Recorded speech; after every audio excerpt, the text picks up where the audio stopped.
वसुदेवसुतं देवं कंसचाणूरमर्दनं देवकी परमानन्दं कृष्णं वन्दे जगद्गुरुं பூமண்ணுமாது பொருந்திய மார்பன் புகழ்மலிந்த பாமண்ணுமாறன் அடிபணிந்துய்ந்தவன் பல்கலையோர் தாம்மண்ண வந்த இராமானுசன் சரணாரவிந்தம் நாம் மண்ணி வாழ நெஞ்சே சொல்லுவோம் அவன் நாமங்களே. பற்பமெனத்திகள் பைங்கழல் உந்தன் பல்லவமே விரலும் பாவனமாகிய பைந்துவராடை பதிந்த மருங்கழகும் முப்புரி நூலோடு முன்கையில் ஏந்திய முக்கோல் தன்னழகும் முன்னவர் தந்திடு மொழிகள் நிறைந்திடு முறுவல் நிலாவழகும் கற்பகமே விழி கருணை பொழிந்திடு கமலக் கண்ணழகும் காரிசுதன்கள் சூடிய முடியும் கணநர்ச்சிகை முடியும் எப்பொழுதும் யதிராசன் வடிவழகு என் இதயத்துளதார் இல்லை எனக்கெதிர் இல்லை எனக்கெதிர் இல்லை எனக்கெதிரே.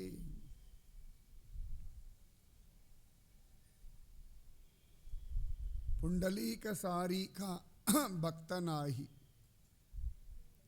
पंडरी सारी का क्षेत्र नाही विठोबा सारी का देव नाही तुकाराम सारी का सद्गुरु नाही.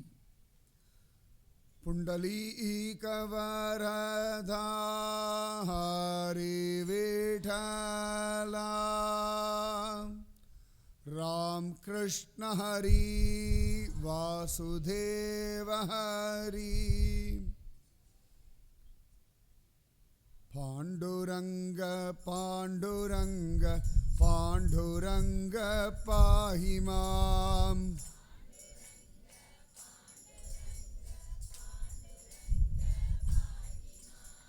पांडुरंग पांडुरंग पांडुरंग पाहि मां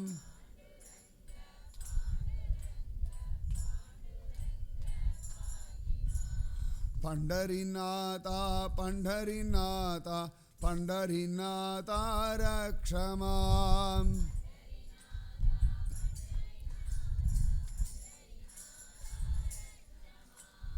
पंढरीनाथा पंढरीनाथा पंढरीनाथा रक्ष मां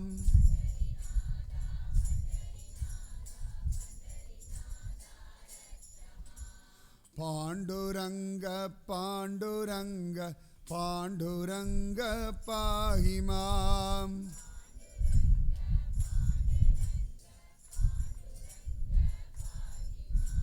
पंढरीनाथा पंढरीनाथा पंढरीनाथा रक्ष मां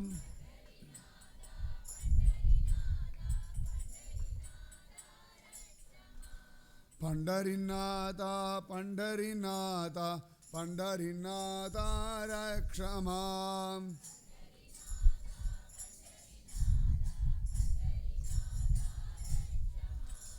नामदेव तुकाराम पांडुरंग पाहि मां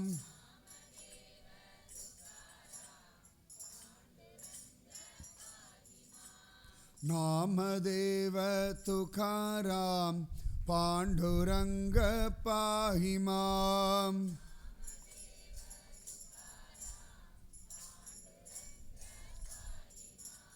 ज्ञानदेव एकनाथ पंढरीनाथ रक्ष मां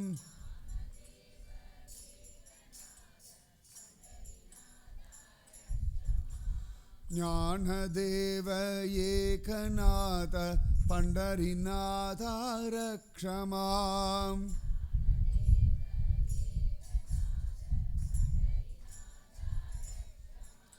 पांडुरंग पांडुरंग पांडुरंग पाहि मां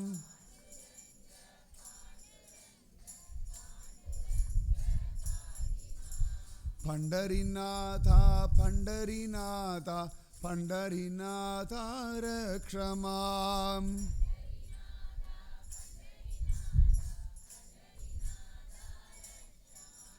नामदेव तुकाराम पांडुरंग पाहि माम.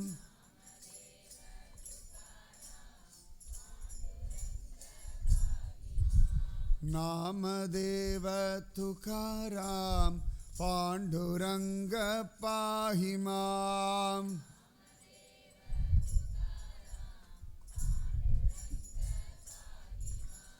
ज्ञानदेव एकनाथ पंढरीनाथ रक्ष माम.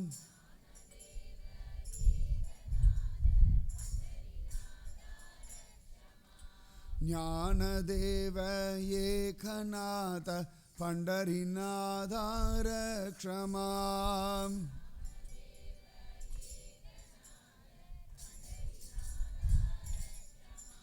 पांडुरंग पांडुरंग पांडुरंग पाहि माम.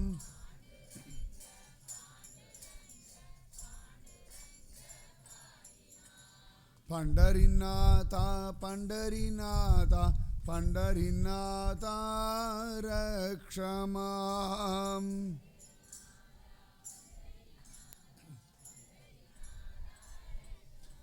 जय भोलो पंढरीनाथ महाराज की.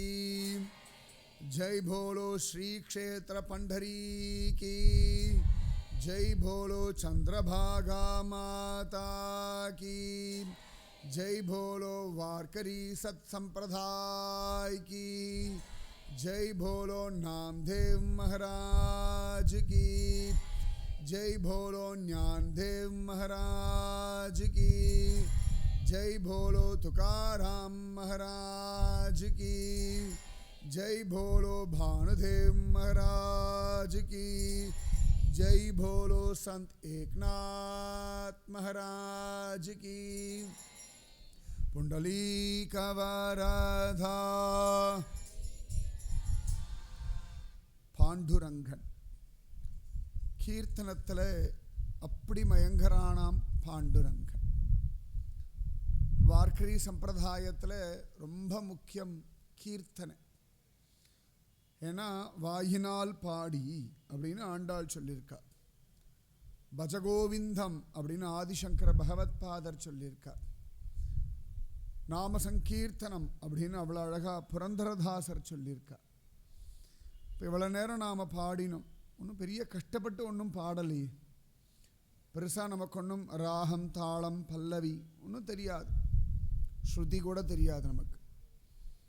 ஆனால் பாடும் பொழுது மனசு அப்படி சமாதானமாகிறது இல்லையா? இதுதான் நாம சங்கீர்த்தனத்தினுடைய பலம். பகவானுடைய நாமத்தை அப்படி பாடினோ வச்சுக்கோங்களேன், நமக்கு தெரியாமலேயே மனசு அப்படி ஒரு சமாதானமாகும். நாம சங்கீர்த்தனத்துக்கு அப்படி ஒரு விசேஷமான பலம் உண்டு. நமக்கு பெருசாக ஒரு தியானம் தவம் எதுவுமே தெரிய வேண்டாம். வெறும நாமஜபம் பண்ணிகிட்டே இருந்தோம்னா அப்பாடான் மனசு அப்படி ஒரு நிதானமாகும். ஏன்னா பரபரன்னு ஓடிண்டே இருக்கும். காத்தால் எழுந்ததுலேருந்து ராத்திரி தூங்குற வரைக்கும் ஒரு பரபரப்பு இருந்துகிட்டே இருக்குது. ராத்திரியே பார்க்கலாம், இத்தனை மணிக்கு தூங்கணும்னு நினச்சிப்போம்.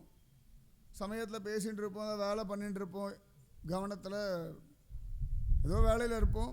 டக்குன்னு பார்த்தா நம்ம தூங்குறதுக்கு ஒரு 10 நிமிஷம் அதிகமாக போயிருக்கும். ஐயோ மணி 10 ஆகிடுது, 10 நிமிஷம் தான் ஜாஸ்தியாக இருக்குது. உடனே ஐயோ 10 நிமிஷம் ஆகிடுது, தூங்கணுமே. அப்போ தூக்கம்ன்றதை கூட ஒரு ரிலாக்ஸாக பண்ணுறதில்லை, எல்லாம் ஒரு அவசரம் பரபரப்பு. அது காத்தால எழுந்துக்கும் போது கதை வேறு, அதுக்குள்ளேயா பொழுது விடிஞ்சது. நம்ம ரொம்ப நிதானமாக அனுபவிக்க ஆசைப்படுறது தூக்கம். ஆனால் என்ன பெரிய வயிற்றுச்சல்லாம் அதுதான் சீக்கிரம் முடிஞ்ச மாதிரியே இருக்குது. இப்போ தான் படுத்தா மாதிரி இருக்குது, 8 மணி நேரம் ஓடி போய்டுறது. இப்போ தான் படுத்தா மாதிரி இருக்குது, மத்தியானம் அதுக்குள்ள சாயங்காலம் ஆகிடுறது. அதாவது அப்போ கூட ஃப்ரெஷ்ஷாக எழுந்துக்கலாம், இன்னொரு 10 நிமிஷம் படுத்தா தேவலை. உடம்பு லேசாக ஒரு கலகலப்பு இருக்குது, ஒரு கலகலான்னு இல்லை. இது என்னமோ ஒரு மாதிரி அந்த எழுந்துக்கும் போதே ஒரு மாதிரி தான் எழுந்துப்போம். காத்தாலையும் சரி, சாயங்காலமும் சரி, மத்தியானமும் சரி. அது மேலே அப்படி ஒரு அபரிமிதமான ஒரு காதல். அந்த தூக்கத்தில் எப்படி ஒரு ரசனை இருக்கோ அதுபோல ஒரு ரசனை தெய்வத்துக்கிட்ட இருந்தால் போதும். ஆழ்வார் சொல்றார், பாதியும் உறங்கி போகும் வேதநூல் பிராயம் 100 மனுஷர்தாம் புகுவரேலும் பாதியும் உறங்கி போகும். பாதி தூக்கத்தில் போயிடுறது ஆயுசில் அப்படின்னு சார். இப்போ உங்கள் வயசு என்னன்னு உங்களுக்கு தெரியும், அதில் பாதி தூக்கத்தில் போயாச்சு. சரியா? அதை நீங்கள் திருப்பி கொண்டே வர முடியாது. இன்னும் எவ்வளோ வருஷம் இருக்க போகிறோம், அதில் பாதி தூக்கத்தில் போக போகிறது. இது நிச்சயமாக நிதர்சனமான உண்மை, மாற்றமே கிடையாது. அப்போ நம்ம முழிச்சுட்டு இருக்கிறது ஆயுசில் பாதி தான். அதுலேயும் பேதை பாலகனதாகும் பிணி பசி மூப்பு. அதில் இள வயசு குழந்தையாக இருக்கும், ஒன்றும் தெரியாத வயசு, அப்புறம் வயசு கோளாறு, அப்புறம் வயசாகிற கோளாறு, அப்புறம் வயசான கோளாறு. இப்படி எல்லா கோளாறும் உண்டு. வயசு கோளாறு, அப்புறம் வயசாகிற கோளாறு. 40 தாண்டியாச்சுன்னா நாய் குணம்னுவ பார்க்கலாம், எல்லாருமே நம்ம பார்க்கலாம். எனக்கும் 40 தாண்டியாச்சு. ஒரு சமாதானம் உங்களுக்கு, அப்பாடா பரவாயில்ல, நம்ம ரேஞ்சில் தான் இவரும் இருக்கா. அதுக்கப்புறமா 60க்கு அப்புறம் வயசான கோளாறு, இது வயசாகிற கோளாறு, அப்புறம் வயசான கோளாறு, இப்படி ஜென்மா போயின்னு இருக்கு. அப்போ இவ்வளவு ஜாக்கிரதையாக இருக்கணும். எவ்வளவு சீக்கிரம் முடியுமோ அவ்வளவு சீக்கிரம் பகவானை பார்த்துடணும். ஏன்னா இந்த உடம்பை கொண்டு தான் பகவானை பார்க்க முடியும், இதை விட்டுவிட்டு பகவானை பார்க்க முடியாது.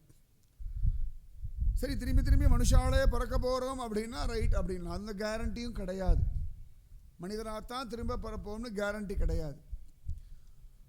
அப்படியே பிறந்தாலும் இதே மாதிரி ஒரு பக்தி, ஒரு பகவத் தியானம், ஒரு நாமஜபம், இந்த கேரண்டிலாம் கிடையாது நமக்கு.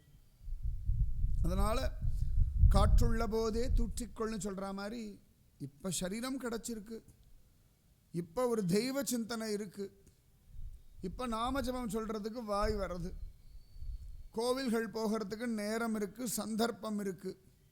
அப்போ இப்பொழுதே உபயோகப்படுத்திக்கணும். காலம் தாழ்த்தப்படாது. காலத்தே பயிற்சின்னு சொல்கிறோம் இல்லையா, அந்தந்த காலத்தில் பண்ணலைன்னா அதுக்கப்புறம் பிரயோஜனம் இல்லை. அதுபோல் இந்த சரீரம் நன்னா இருக்கும் பொழுது ஹரிபக்தி பண்ணிடணும். ஸ்திதே மனசி சுஸ்வஸ்தே. பகவான் வராகமூர்த்தி சொல்கிறார், உடம்பு நன்னா இருக்கும் பொழுது அப்படின்னு சார். ஆதிசங்கர பகவத் பாதர்லாம் சின்ன வயசுலேயே கிளம்பிடுறார் வீட்டை விட்டு, ஹரிபக்தி பண்ணிட்டு ஜோரா. ராமானுஜர்லாம் 32 வயசுக்கு நிறைய க்ஷேத்ராடனம் போகிறார், தீர்த்த யாத்திரை போகிறார். அதனால் உடம்புல பலம் இருக்கும் பொழுதே எவ்வளவு முடியுமோ திவ்ய தேசங்கள் போயிட்டு வந்துடணும், உத்தமமான கோவில்களுக்கு போயிட்டு வந்துடணும்.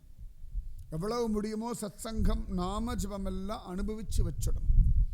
இப்போ பணம் இருக்கும்பொழுது பேங்க்கில் டெபாசிட் பண்ணி சேர்த்து வச்சுக்கிறோம் இல்லையா, அந்த மாதிரி எப்பெல்லாம் முடியுமோ அப்படியே இந்த ஆன்மீக விஷயத்தையும் அப்படி சேகரித்து டெபாசிட் பண்ணி வச்சுக்கணும் வாழ்க்கையில். அதுக்காகத்தான் சத் சங்கம். அதிலையும் பாண்டுரங்கனுடைய பக்த வைபவம், அதிலேயும் சந்த் ஏகநாதருடைய சரித்திரம்.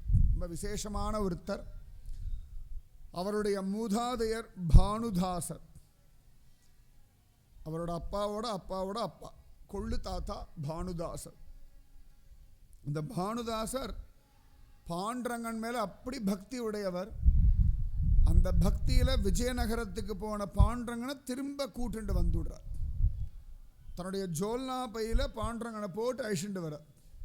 நம்மெல்லாம் எந்த பாண்டரங்கனை தொடரோமோ தொட்டதுக்கே மனசில் அவ்வளோ சந்தோஷம், நான் பாண்டரங்கனை தொட்டேன் அப்படின்னு ஒரு பெரிய ஒரு ஆனந்தம். அந்த பாண்டரங்கனை தன்னுடைய பைக்குள்ளே போட்டு எடுத்துட்டு வர்றார். பெரிய பாண்டரங்கன் இவருக்காகவே சுருங்குறான். சுருக்குவாரின்றி சுருங்கினாய் அப்படின்னு ஆழ்வாரெல்லாம் சொல்கிறான். அவனே தான் வாமனனா வந்தான், அவனே தான் திரிவிக்ரமனா வளர்ந்தான். அதே போல் பாண்டுரங்கனும் பானுதாசர் தன்னை விஜயநகரத்துலேருந்து தூக்கிண்டு வரணுன்றதுக்காகவே சின்ன பாண்டரங்கனா இந்த மாதிரி சைஸ் வச்சுக்கோங்களேன், கொலு பொம்மை சைஸுக்கு ஒரு பேக்கில் போகிற மாதிரி வந்துட்டான். தோளில் போட்டு தூக்கிட்டு வர. எப்படி நினச்சி பாருங்க, பெருமாளுடைய சப்பரத்தை தோளில் தூக்கினாலே சந்தோஷம், 4 பேரில் ஒருத்தராக நம்ம தூக்கினாலே சந்தோஷம். அதுலேயும் ஆழ்வார்த்தின் இந்த 9 கிரக சேவையெல்லாம் பார்க்கணும். ஒரு 7-8 பேர் தூக்குவா. ஸ்ரீரங்கத்தில் பார்க்கணும், நம்பெருமாள் அந்த வையாளி சேவைக்கெல்லாம் நிறைய பேர் தூக்கிண்டு வருவா. நாச்சியார் கோவில் கல்கருடனுடையதுக்கு முதல்ல 4 பேர், அப்புறம் 8, 16, 32, 64, 128 பேர் அந்த சப்பரத்தை தூக்குவார்கள். அப்படி எல்லாரும் தூக்கும் பொழுது அந்த தோல் அவளுக்கு தழும்பு இருக்கும். அதுவே ஒரு அழகு. அது காரணம் கொண்டே அவளுக்கு மோட்ச கதவுகள் திறந்துருமா. அப்படி இருக்கிற பட்சத்தில் அந்த பகவானையே ஒரே ஒருத்தர் தோளில் போட்டு தூக்கிட்டு வர, அது தோளில் பையில் போட்டு அப்போ அப்படி திறந்து பார்த்துக்கலாம் இருக்கானா. சமயத்தை எங்கேயா பரிசெல்லாம் வச்சு அப்பப்போ திறந்து பார்த்துப்போம் இருக்கான்னு. ஏன்னா திடீர்னு இவன் பாட்டு கிளம்பி போயிட்டான்னா வந்தாய் போல வாராதாயின்றார் ஆழ்வார். இவன் எப்போ வருவான், எப்படி வருவான், எந்த விதத்தில் வருவான்னு தெரியாது. ஏன்னா ஏன் துளியோண்டு அகம்பா வந்தால் காணாமல் போயிடுவானே. அதனால் ஜாக்கிரதையாக நாமஜபம் பண்ணிண்டு பாண்டரங்கனை தூக்கிண்டு வராராம். நாமஜபம் பண்ணால் பாண்டரங்கனை தூக்கிண்டு கூட வர முடியும். யசோதை தூக்கின மாதிரி இவரும் தூக்கிண்டு வந்துட்டார்.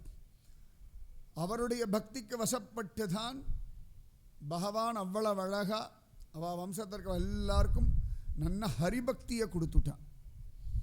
அவ்வளவு சிரேஷ்டம். இன்றைக்கும் ஏகநாத் மகாராஜருடைய வம்சம் இருக்கு.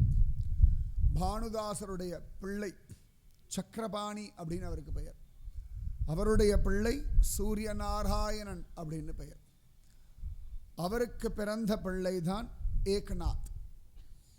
அவ்வளோ விசேஷமானவர். 1530ஆம் வருஷம், ஒரு கிட்டத்தட்ட ஒரு 490 வருஷம் வச்சுக்கோங்களேன். ஒரு 500 வருஷத்துக்கு முன்னாடி வச்சுக்கோங்க கிட்டத்தட்ட. அவ்வளோதான், 480 கூட வச்சுக்கோங்களேன். ஒரு 4-5 நூற்றாண்டுகளுக்கு முன் ஏகநாதர் இதே பூமியில் வாழ்ந்திருக்கார். ஜோரா பிறந்தார் 1530ஆம் வருஷம் மூல நட்சத்திரத்தில். சாதாரணமாக மூலம், ஆண் மூலம், அரசாளும், பெண் மூலம் தனியாக ஒன்று சொல்லுவாள். நிறைய பழமொழிகள்லாம் தப்பு தப்பா அர்த்தமாக எடுத்து நிறைய இப்போல்லாம் புதுசாக அவள் சொல்கிறா. இந்த கள்ளக்கண்டா நாயக்கானோ, நாயக்கண்டா கள்ளக்கானோன்னு ஒரு பழமொழி சொல்லிகிட்டு இருக்கோம். அது என்ன சொல்கிறா சில பேர்லாம், கல்லை கண்டால் நாயகனை காணோம், நாயகனை கண்டால் கல்லை காணும். நாயகனை பார்த்தா அங்கே கல் தெரியறது இல்லையா, அது கற்சிலைன்னு பார்த்தா நாயகன் தெரியறது இல்லையா. கடைசியில் நாயாயிடுச்சு. நாயகன் நிலைமை எவ்வளோ மோசம் பார்த்துக்கோங்க. இப்படி தான் நிறைய விஷயங்கள் இப்படி தான் மாறி மாறி மாறி மாறி போயிடுது. அத்தனை ஆச்சரியம். மூல நட்சத்திரம் ஆஞ்சநேயர் அவதாரம் பண்ணது மூல நட்சத்திரம். 27 நட்சத்திரங்கள்லையும் மகாத்மாக்கள் அவதாரம் பண்ணியிருக்கா. வாரத்தில் 7 நாள்லையும் மகாத்மாக்கள் அவதாரம் பண்ணியிருக்கா. 365 நாள்லையும் மகாத்மா அவதாரம் பண்ணியிருக்கா. 24 மணி நேரத்தில் எந்த ஒரு நேரம் நீங்கள் சொன்னாலும் அந்த நேரத்தில் மகாத்மாக்கள் அவதாரம் பண்ணியிருக்கா. அந்த மாதிரி சந்த் ஏகநாதர் மூல நட்சத்திரத்திலே தான் பிறந்தார். ரொம்ப அழகாக அவர் சொல்கிறார். மூல நட்சத்திரத்தில் பிறக்கிறார். அவர் சில இடங்களில் 6 வயசு காண கிடைக்கிறது, சில இடங்களில் 12 வயசு காண கிடைக்கிறது. அவள் அப்பா அம்மா 2 பேருமே பரமபதிச்சுடுறார். இள வயசுலேயே தாயையும் தந்தையையும் இழந்துடுறார். ஏகநாதரே சொல்கிறார் தன்னுடைய அபங்கத்தில், ஏகநாதன் மூலத்தில் பிறந்தான், அதனால் அவன் தாயும் தந்தையும் சிரமமில்லாமல் மூலத்தை அடைந்தார்கள். ஆதி மூலமேன்னு சொல்கிறோம் இல்லையா, எல்லாத்துக்கும் மூலம் பகவான். ஏகநாதன் மூலத்தில் பிறந்தான், அதனால் தாயும் தந்தையும் மூலத்தை அடைந்தார்கள். அது ஏற்றுக்கணும் இல்லையா. அழகாக அந்த குழந்தைக்கு ஜோரா 6 வயசில் பூணல் எல்லாம் பண்ணியாச்சு. பிராமணர்களுக்குரிய சம்ஸ்காரம்.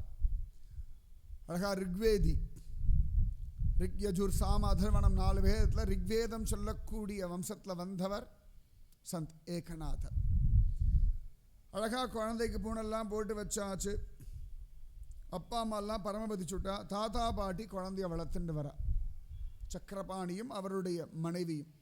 இதெல்லாம் நடக்கிறது பைட்டன் அப்படின்னு ஒரு இடம். இன்னி காலகட்டத்தில் அந்த இடத்துக்கு பேர் பைட்டன்னு பேர்.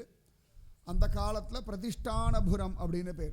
அவுரங்காபாத் கோதாவரி நதி தீரம் அந்த இடம்தான் இந்த பைட்டன். இன்றைக்கும் சந்த் ஏகநாதர் வாழ்ந்த இடங்கள்லாம் இன்னும் அப்படியே பத்திரமாக அங்கே இருக்குது. அத்தனை ஆச்சரியம். அழகாக 6 வயசு ஆயாச்சு, பூனெல்லாம் போட்டாச்சு. அழகாக வேதமெல்லாம் படிக்கிறான் குழந்தை.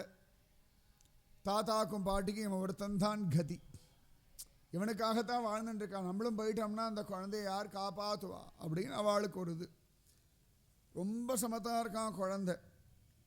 ஆனால் ஊர் சும்மா விடாது, மூலத்தில் பிறந்த உடனே அப்பா அம்மாவை முழுங்கிட்டான். அதாவது உலகம் பார்த்தோம்னா நமக்கு ஆறுதலாக 4 வார்த்தை சொல்கிறதோ இல்லையோ, ஆதரவாக நமக்கு நடக்கிறதோ இல்லையோ, நம்மளை குற்றம் சொல்லி குறை சொல்லி நம்ம மனசில் இன்னும் பலகீனத்தை உண்டு பண்ணுறது உலகத்தினுடைய ஸ்வபாவம். ஆனால் அதெல்லாம் சின்ன வயசுலேயே நடந்ததுன்னா நல்லது. ஏன்னா மனசு பலமாயிடும். வயசான சமயத்தில் இதெல்லாம் வரும்பொழுது தான் தாங்க முடிய மாட்டேங்கிறது. சின்ன வயசுலேயே கஷ்டம், அவமானம், அவமரியாதை, மற்றவர்களுடைய நம்பிக்கை துரோகம்லாம் பார்த்துட்டோம் வச்சுக்கோங்களேன், பலப்பட்டுடும் மனசு. சரி, உலகம் இவ்வளவு தான் தெரிஞ்சுக்கலாம், இவ்வளோதான் உலகம், தெய்வம் சத்தியம்ன்றது புரிஞ்சு போயிடும். நாரத மகரிஷிக்கு அப்படி தானே 5 வயசில் தாயாரை இறந்து விடுறாரு. அதே மாதிரி தானே பிரகலாதன் 5 வயசுக்குள்ளே அத்தனை துன்பத்தையும் அனுபவிச்சு முடிச்சான். 5 வயசில் அவ்வளவு கஷ்டங்களையும் அனுபவிச்சுட்டான். அதுவும் பெத்த தகப்பன்னாலே அனுபவிச்சுட்டான். 5 வயசில் பெத்த தகப்பனும் போயிட்டான். ஆனால் பிரகலாதன் தோற்று போகலை, ஜெயிச்சு காட்டிட்டான்.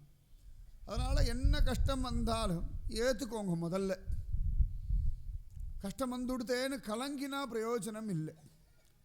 நம்ம வியாதி வந்தாலோ கஷ்டம் வந்தாலோ பிரச்சனை வந்தாலோ சரி வந்தாச்சு அப்படின்னு ஏற்றுண்டாதான் இந்த உலகத்தில் கர்ம வினைகள் நமக்கு குறையும். சின்ன வயசுலேருந்தே பசங்கள்லாம் போடா நீலாம் எங்களோட விளையாட வராதேடா, உன்னோட சேர்ந்தால் எங்களுக்கும் துரதிருஷ்டம் ஒட்டிக்கும், நமக்கு அப்படிலாம் அபிப்பிராயம் உண்டு இல்லையா? இவர்களை பார்த்தா துரதிருஷ்டம், இவா முகத்தில் விழிச்சா நல்லதில்லை, இப்படிலாம் பல வச்சுன்னு இருக்கும். நம்முடைய கர்ம வினைகள் நம்மளோடையே படுத்து நம்மளோடையே தூங்கி நம்மளோடையே எழுந்துக்கிறது. தூக்கத்திலே நம்மளை எழுப்பி விடுறதோன்னு வியாதிகள்லாம் கர்ம வினைகள் தான். ஆனால் உலகம் என்ன சொல்கிறது? விதவிதமாக அவாவாளுடைய கஷ்டங்களையும் பிரச்சனைகளையும் அடுத்தவா முகத்தில் கொண்டு ஏற்றி வைக்கிற உலகம். உன் முகத்தில் முழிச்சேன் இன்றைக்கி நாள் நன்னா இல்லை, நிறைய உண்டு. பல பேரை சொல்கிறோம் இல்லையா?